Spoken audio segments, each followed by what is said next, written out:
দুমনিচকীত পশ্চিম দৰং উন্নয়ন পৰিষদৰ উদ্যোগত জুবিন গাৰ্গ ট্ৰফি দিবানৈশ ফুটবল খেল প্ৰতিযোগিতাৰ অস্থায়ী কাৰ্যালয় মুকলি বিগত বছৰ কেইটাৰ দৰে এইবেলিও দৰং জিলাৰ দুমনিচকীত চলিত বৰ্ষৰ 12, 13 আৰু 14 ডিচেম্বৰত তিনিদিনীয়াকৈ সদৌ অসম ভিত্তিত অনুষ্ঠিত হ'ব ফুটবলৰ মহাৰণ জুবিন গাৰ্গ ট্ৰফি 2025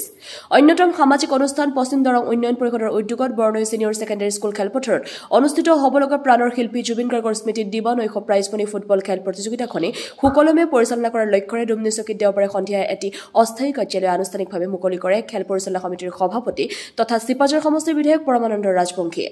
অৱসৰপ্ৰাপ্ত শিক্ষক দিলৱাৰ হুছেইনৰ সঞ্চালনত অনুষ্ঠিত কাৰ্যালয় মুকলি সভাত অঞ্চলটোৰ বহু গণ্যমান্য ব্যক্তি উপস্থিত থাকে প্ৰাইজমণি ফুটবল প্ৰতিযোগিতাত ট্ৰফিসহ বিজয়ী দলক 1,100,000 টকা আৰু বিজিত দলক 70,101 টকা লগতে শ্ৰেষ্ঠ খেলুৱৈক অন্যান্য কেইবাটাও বঁটা প্ৰদান কৰা হ'ব বুলি জনাইছে পশ্চিম দৰং উন্নয়ন পৰিষদৰ বিষয়ববীয়াসকলে নিউজ ডেস্ক এএন লাইভ কাৰণে নহয় অসমৰ কাৰণে এটা অতি ভাল খবৰ যে প্ৰথমবাৰৰ বাবে আমাৰ এই দুমনিচকী ৰাইজে যিখন খেলা প্ৰতি বছৰে পাতে আমি পশ্চিম দৰং আমাৰ উন্নয়ন সমিতিয়ে সেই খেলখন যেতিয়া পাতিবৰ কাৰণে আলোচনা কৰিবৰ কাৰণে মোৰ ওচৰত আহিছিল তেওঁলোকে বিচাৰিছিল যে আমি জুবিন গাৰ্গৰ এই সময়ত আমি তেওঁৰ নামত পাতিব পাৰোঁ নেকি মই তেতিয়াই কৈছিলোঁ যে আপোনালোকে মানে তেওঁৰ যিগৰাকী পৰিবাৰ আমাৰ সন্মানীয়া গৰিমাৰ সৈতে আলোচনা কৰা আৰু তেওঁ যদি অনুমতি দিয়ে তেতিয়াহ'লে নিশ্চয় আমি পাতিম আৰু সেইমতে তেওঁলোকে গৈছিল গৰিমাই খুব ভাল উৎসাহেৰে খেলাখন পাতিবৰ কাৰণে তেওঁলোকক কৈছে আৰু তেওঁলোকে সেইমতেই আয়োজন কৰিছে আৰু ইয়াত আৰু কোনো প্ৰশ্নই অহা নাই কাৰণ খেলাখন হ'বৰ কাৰণে আৰু বহুত দিন আছে অতি সুন্দৰভাৱে মই জানো যে আমাৰ দুমনিচকী ৰাইজে ইয়াত কোনো ধৰণৰ পলিটিক্সৰ কথা নাভাবি পেলাই খেলখন পাতিবই কাৰণ আগতেও কামটো কৰিছে গতিকে ইয়াত কোনো ধৰণৰ মানে নেষ্টি পলিটিক্স যদি কোনোবাই কৰে কথা বেয়া হ'ব কাৰণ জুবিন আমাৰ জুবিন আৰু জুবিনৰ মতে আমাৰ ৰাইজে খেলখন পাতিব বুলি মোৰ দৃঢ় বিশ্বাস অনন্য এইকাৰণে হ'ব বুলি ভাবোঁ যে প্ৰথম কিন্তু আমাৰ দুমনিচকীবাসীয়ে সিদ্ধান্তটো লৈছে আৰু প্ৰথম কিন্তু অনুমতি ঘৰৰ পৰিয়ালে আমাৰ ৰাইজক দিছে ইয়াৰ আগতে কিন্তু এতিয়ালৈকে দিয়া মই শুনা নাই ইয়াতকৈ আৰু কি মানে ভাল খবৰ আছে বাৰু ইয়াক আৰু ভাল খবৰ একো নাই আৰু মই এইটো কথাও জানো যে জুবিনৰ নাম আমি পতাৰ কাৰণে বুলি নহয় আজি কোনোবাই কিবা কৈছে যে সেই কিবা কিবি অৰ্থটো এইটোৱেই আজি জুবিনৰ নামত যদি মই ইতিমধ্যে এটা ইংগিত দিছোঁ যদি আমি এখন যদি ষ্টেডিয়ামখনে যদি বিচাৰোঁ তেতিয়া আৰু কিয় ক'ব লাগিব নেকি জুবিন গাৰ্গৰ নামত আমাৰ পশ্চিম দৰং উন্নয়ন পৰিষদৰ 7ম বাৰ্ষিক যিখন ফুটবল খেল এইবাৰ জুবিন গাৰ্গ ট্ৰফি হিচাপে প্ৰথমবাৰ আমি অনুষ্ঠিত কৰিবলৈ আয়োজন কৰিছোঁ এই খেলাখনত আজি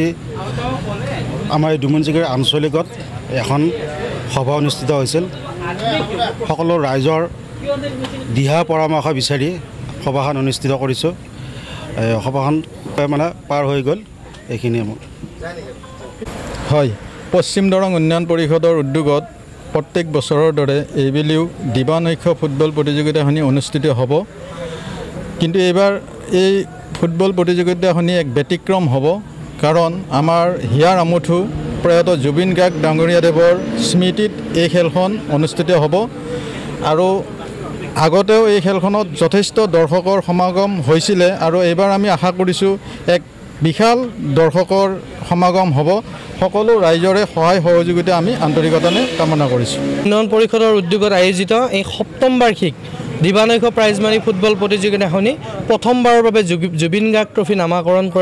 কৰি অহা 12, 13 আৰু 14 ডিচেম্বৰ তাৰিখে তিনিদিনীয়াকৈ দুমনিচকী বৰ্ণ ছিনিয়ৰ ছেকেণ্ডাৰী স্কুল খেলপথাৰত অনুষ্ঠিত কৰা হ'ব গতিকে ইতিমধ্যে আমি আজি অস্থায়ী কাৰ্যালয়টি আনুষ্ঠানিকভাৱে শুভ উদ্বোধন কৰিছোঁ আমাৰ খেল পৰিচালনা সমিতিৰ সভাপতি তথা চিপাজাৰ সমষ্টিৰ বিধায়ক ডক্টৰ পৰমানন্দ ৰাজবংশী ডাঙৰীয়াই ইতিমধ্যে আনুষ্ঠানিকভাৱে শুভ উদ্বোধন কৰি গৈছে মই এই জাগত আপোনালোকৰ মাধ্যমৰ জৰিয়তে মই জনাব বিচাৰিছোঁ যে আজিৰ পৰা আমাৰ টিম জইনিং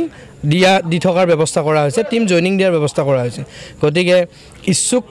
যিসমূহ দলে আমাৰ লগত